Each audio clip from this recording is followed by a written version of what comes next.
Hey everyone, ready to dive deep into how to pick the perfect laptop for 2025? Sounds intense. It is. We've got a ton of info to cover. Reviews from Laptop Mag and Wired, buying guides from Currys and Samsung. Don't forget Choice, those Aussie consumer experts. Right, Choice say.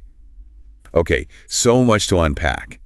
Our mission, should we choose to accept it, is to cut through the jargon. Exactly. We'll compare all these expert recommendations so you can make a confident decision no matter how techy you are.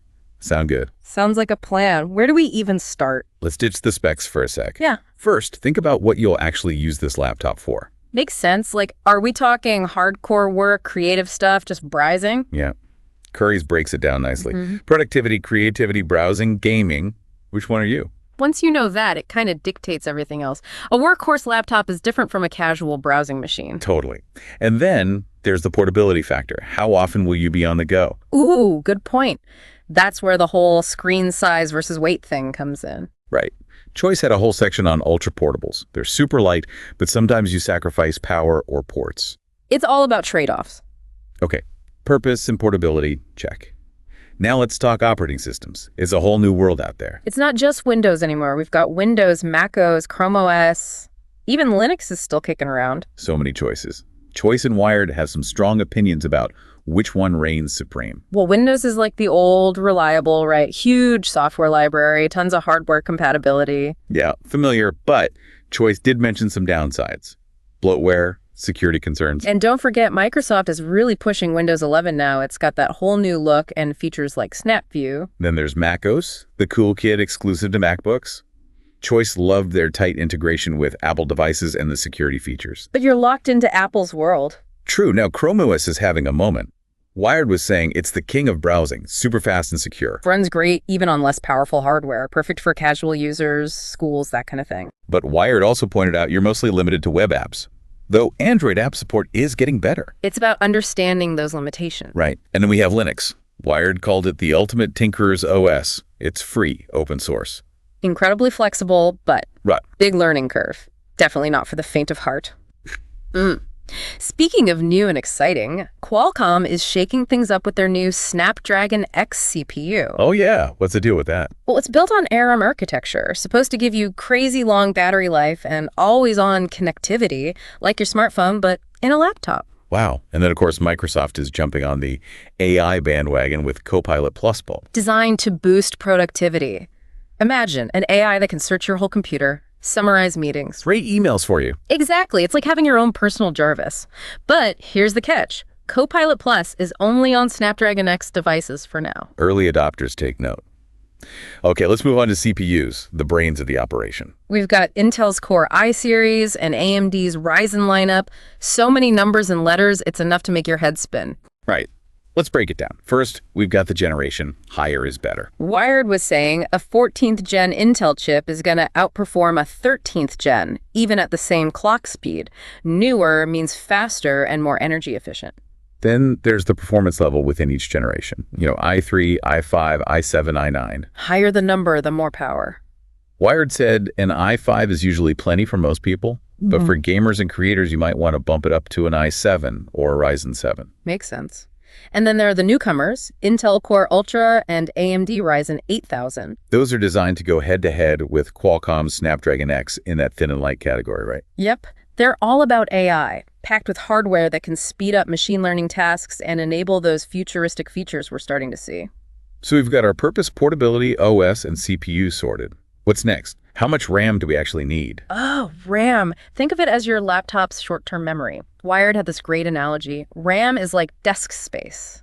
Love that. The more space you have, the more tasks you can juggle without things slowing down. Exactly. Laptop Mag and Wired both said 8 GB is the absolute bare minimum in 2025. That'll get you through browsing, emails, basic office stuff. Even some light photo editing. Yeah, but if you're doing serious multitasking, video editing, gaming, 16 GB is the sweet spot. And one crucial detail from Wired. Yeah. Some laptops has soldered RAM, meaning you can't upgrade it later. So if you're planning to keep this laptop for a while, think about your future needs. Good point.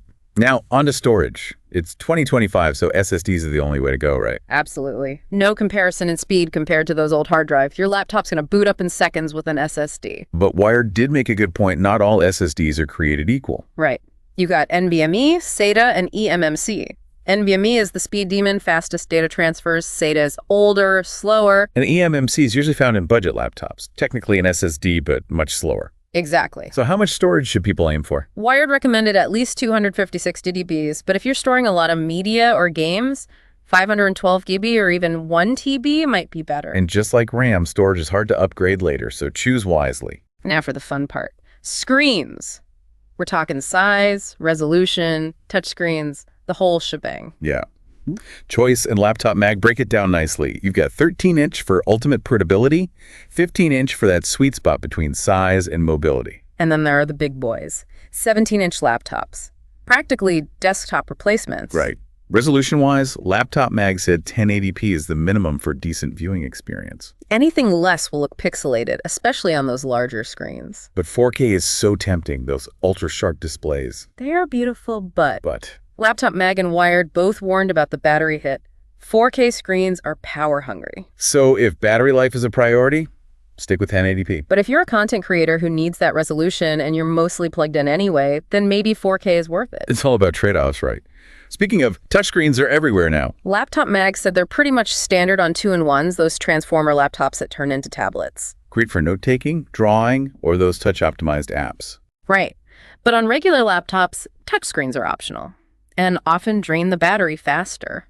So unless you really need it, skipping it might save you some precious battery life. Yeah.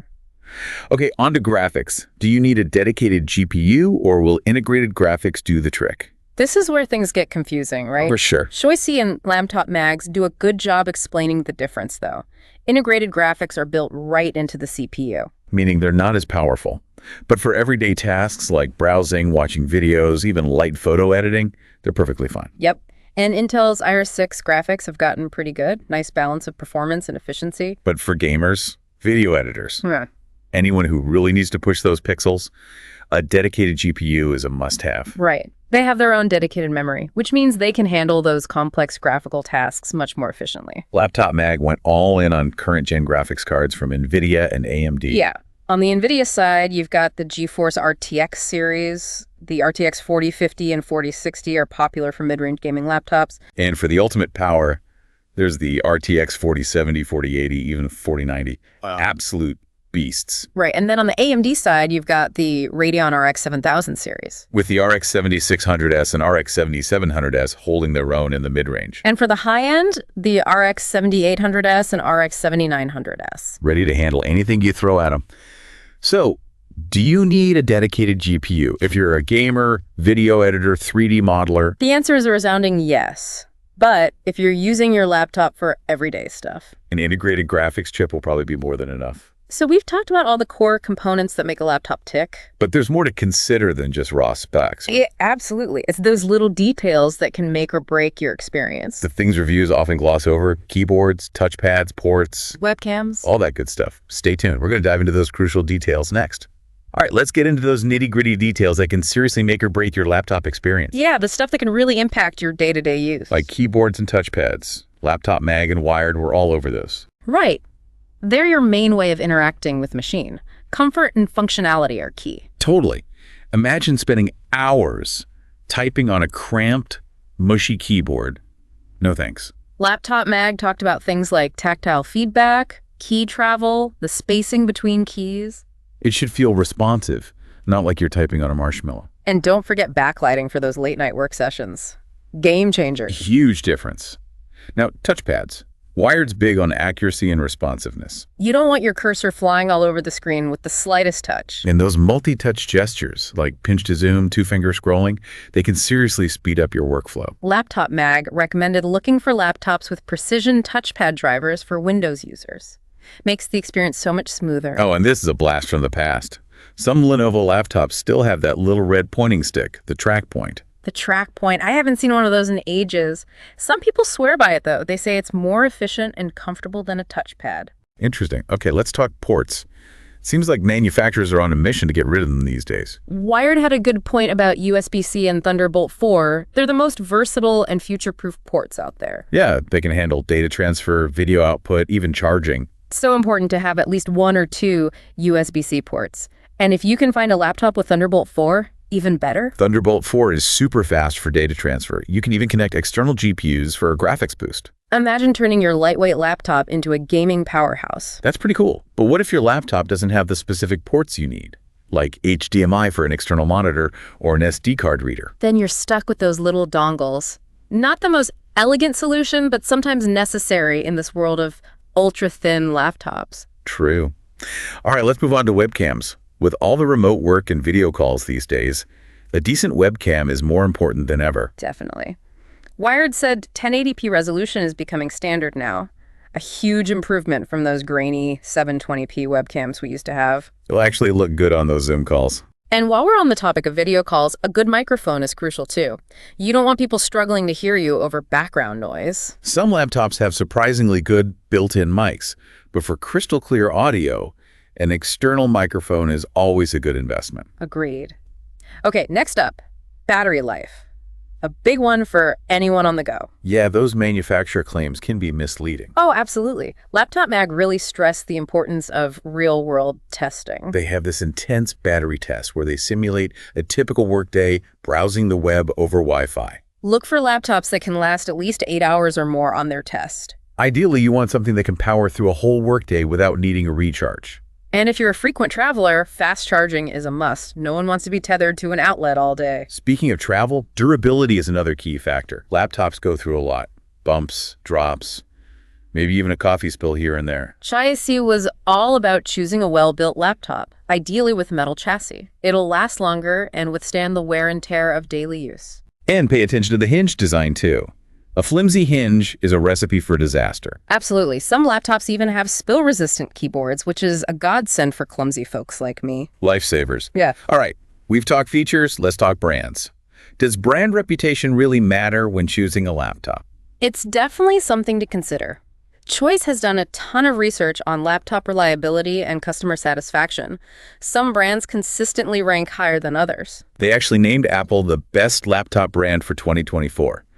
High scores on their tests and in customer surveys. Impressive. But it's important to remember, even within a brand, individual model performance can vary. Always do your research and read those reviews. Speaking of research, Laptop Mag has their annual Tech Support Showdown. They evaluate the quality of tech support from different brands. This year, Apple took the crown. Followed by Razer and Lenovo. So if good customer support is a priority for you, those are brands to consider. Good point. Wired also reminded us to check warranty options. A good warranty can give you peace of mind, just in case something goes wrong. Some manufacturers offer extended warranties for an extra cost. Might be worth it if you're planning to keep your laptop for a while. Okay, so we've talked about general factors. All those things to consider. Now let's shift gears and look at specific laptop categories. Yeah, like Curry's 4 main use cases: productivity, creativity, browsing, and gaming. Let's start with productivity laptops. What are the key things to look for there? Well, Curry's recommends a fast processor, a decent amount of RAM, and plenty of storage for all your files.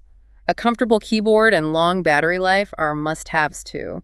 You're going to be spending a lot of time working on this machine. And if you're working on spreadsheets or presentations, a larger screen can be really helpful. Makes sense. Windows laptops are a natural fit for productivity tasks with their familiar interface and huge software library. Makes sense. But Chromebooks and MacBooks can also be great, especially if you're working mostly in the cloud. True. Okay, what about laptops for the creatives out there? What does Curry say? Curry's emphasizes processing power, RAM, and a high-resolution display. And a powerful graphics card is essential for things like video editing and 3D rendering. And for digital artists, a touchscreen and stylus support can be a game changer. Absolutely. MacBooks are popular among creatives because of their powerful processors, stunning displays, and seamless integration with creative software. Right. But there are also plenty of Windows laptops out there with top-notch specs designed for creative professionals. Lots of options. Next up, we've got browsing laptops. What should we be looking for here? Curry's recommends a laptop with a decent processor, enough RAM for smooth browsing, and good battery life for on-the-go use. Okay, so a medium-sized display is usually fine for browsing, and a touchscreen can be a nice bonus for interacting with web pages and social media. Yeah, exactly. Chromebooks are fantastic for browsing, thanks to their speed, simplicity, and long battery life. But budget-friendly Windows laptops can also be great for casual users. Just need to check email, browse the web, stream videos. That's it. All right, finally, let's talk gaming laptops. The powerhouses of the laptop world. Gotta have those high-end specs. For a smooth gaming experience, Currys recommends prioritizing a powerful processor, a dedicated graphics card, And tons of RAM. yep, and a large, high-resolution display with a fast refresh rate is crucial for immersive gaming. You want to see all the details, have that buttery smooth gameplay. And we can't forget about a comfortable keyboard with anti-ghosting technology. No missed keystrokes when you're in the middle of an intense gaming session. Right. Windows laptops pretty much dominate the gaming scene thanks to their huge game library and compatibility with gaming peripherals. It's that world. But cloud gaming on Chromebooks is starting to emerge as an interesting alternative. You can stream games from the cloud without needing a super powerful machine. Exactly. Pretty cool. We've covered the main laptop categories and what to look for in each. But before we wrap up, I think Choi's brought up a really important point about sustainability. Oh, for sure.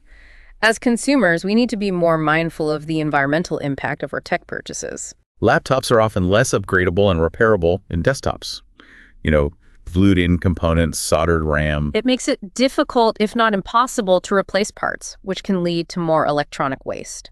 So how can we be more mindful about this? Choice U recommends choosing laptops with a durable build and a modular design if possible. So a well-built laptop will last longer, reducing the need to replace it so often. Exactly, and a modular design makes repairs and upgrades easier, extending the device's lifespan. Makes sense. We can also support manufacturers who have clear sustainability and recycling policies. Some companies have trade-in programs or responsible recycling options. Right, and we can all just be more mindful of our consumption habits. Do we really need to upgrade our laptops every year? Maybe not. We've covered a lot of ground in this deep dive. We have. Hopefully you're feeling a bit more equipped to navigate the world of laptops in 2025. All that info. Yeah. Now, how do you stay ahead of the curve in this ever-changing tech world? It's like anything else. Stay curious. Subscribe to tech blogs. Follow industry experts on social media. Maybe even check out some tech conferences. Could be fun. Those Laptop Mag deep dives are pretty addictive, I gotta say. They are. And remember, the more informed you are, the better decisions you'll make. It's not just about buying the newest, shiniest gadget. Right. It's about finding the tool that truly empowers you. Well said. That's the key, right? Finding that perfect match. Exactly. It's about empowerment. I love that. This deep dive has been a journey, figuring out our needs, decoding all that CPU jargon. Battery life, sustainability. We've covered a lot. Yeah. And hopefully you feel like you have a good grasp on what to look for in a laptop in 2025. Yeah, all the key things to consider. For me, the biggest takeaway is there's no one-size-fits-all answer. The perfect laptop for you depends on your own needs and what you prioritize. Couldn't agree more. This whole deep dive was about giving you the knowledge and confidence to make the right choice for you. Exactly. And who knows? Maybe your next deep dive will be into AI-powered productivity tools or the latest advancements in cloud gaming. So much to explore. The tech world never sleeps. Well, that's all the time we have for this episode of The Deep Dive. Happy laptop hunting, everyone.